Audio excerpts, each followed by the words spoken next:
আসসালামু আলাইকুম সাহেব। ওয়ালাইকুম আসসালাম ওয়া রাহমাতুল্লাহি ওয়া বারাকাতুহু। জি। সাহেব, আমার প্রশ্ন হলো, মানে আমার দাড়িটা পাতলা আর কি। আপনার এই যে থুতনির এখানে কিছু আছে, আর পাশে সাবালি যেটাকে বলে সেটা এখানে কিছু আছে। তা ওই কিছু জায়গায় উঁচুই থাকে, কিছু জায়গায় নিচেই থাকে। তা এটা কি সাইজ করা যাবে নাকি? খুব বড় হয়ে আছে না, ছোট ছোট কি আবার সাইজ করবেন?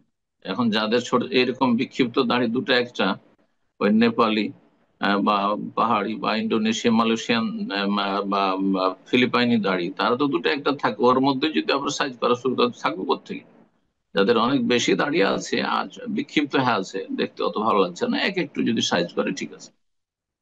কিন্তু আপনার দু চারটা দাঁড়িয়ে আছে অবস্থায় রেখে দেন। একটা দাঁড়িয়ে থাকে, একটা যদি থাকে তো দাঁড়িয়ে ওর নাম, একটা রেখে দেন।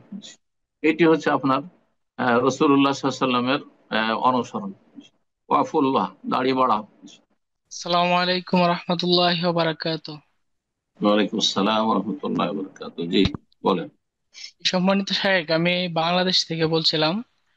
বলেন। আমার প্রশ্নটা হচ্ছে মসজিদ নিয়ে আর কি, আমাদের মসজিদ কমিটির পক্ষ থেকে।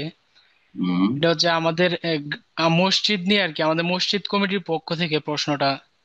সেটা হচ্ছে কি? আমাদের গ্রামে,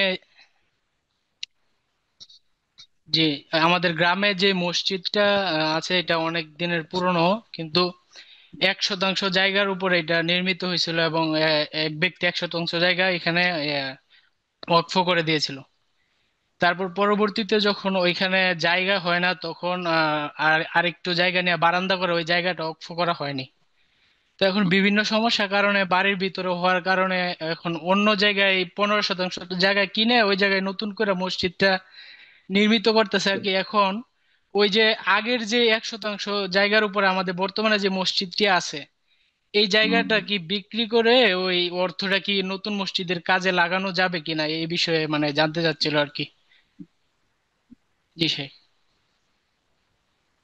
এই ক্ষেত্রে আলমাদের ফতোয়া হচ্ছে যে মসজিদের জায়গা যদি খুব জরুরি হয়ে যায়, যে মসজিদের জায়গা পরিবর্তন করতে হচ্ছে, তাহলে জায়েজ।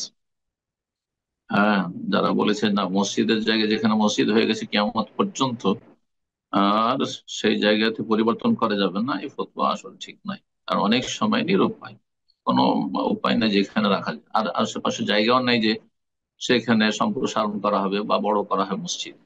তো এরকম যদি পরিস্থিতি হয়ে যায়, তো তাহলে সেই জায়গাটিকে বিক্রি করে আগের মসজিদে লাগিয়ে দেওয়া, যেটা জিজ্ঞেস করলেন, এটা একটি অবস্থা। আর একটি অবস্থা হচ্ছে যেটা এর চাইতে ভালো, সেটা হচ্ছে যে ওখানে যেখানে মসজিদ আছে ছোট্ট করে আগে থেকে, ওটা অক্তিয়া রেখে দেন পাঞ্জেগানা। আর যে 15% নিয়েছেন সেখানে জামে মসজিদ করেন, এটা সবচেয়ে ভালো। তাহলে আগের যারা দাতা, দান সাদাকা করেছেন, ওয়াকফ করেছেন, তারা সবটা পেতে থাকলেন। এটা বেশি ভালো তাদের ওয়াকফের জায়গা বিক্রি করার চাইতে। কিন্তু ওয়াকফের জায়গা এইরকম পরিস্থিতি আসল হচ্ছে যে ওয়াকফ বিক্রি করা চলবে না। কিন্তু এইরকম পরিস্থিতি যদি দেখা যায় না, এখানে অক্তিয়া মসজিদ রেখেও লাভ নাই, কারণ একেবারে কাছাকাছি। তো এখানে পাশাপাশি তো অক্তিয়া আওয়ার জুমা কোনো প্রয়োজনই নেই আসলে, আর মসজিদ আবাদ হবে না, অনাবাদ হয়ে যাবে। এইরকম যদি থাকে, তাহলে সেই জায়গা বিক্রি করে অন্য কাজে লাগানো যাবে না। সেই যে মসজিদ তৈরি হচ্ছে সেই মসজিদে লাগিয়ে দেওয়া হবে, সেই মসজিদের নির্মাণে অথবা মসজিদের জায়গা কেনাতে যে পয়সা লেগেছে তার একটা অংশতে লাগিয়ে দেওয়া হলো। এক কথায় সে মসজিদে লাগিয়ে লাগিয়ে দিলে জায়েজ আছে, যদি পরিস্থিতি এমনটা থাকে। কিন্তু যেমনটা বললাম, যদি একটু দৌড়াদৌড়ি থাকে, এই পাড়া থেকে পাড়া, এই মহল্লা থেকে মহল্লা, তাহলে অক্তিয়া থেকে যাক ওটা আগেরটা, আর জুমা মসজিদ বড় করে করেন।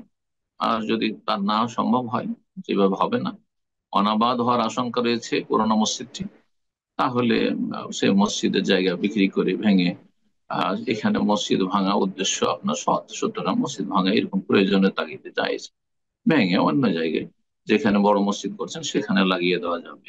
আল্লাহ তাআলা আলাম।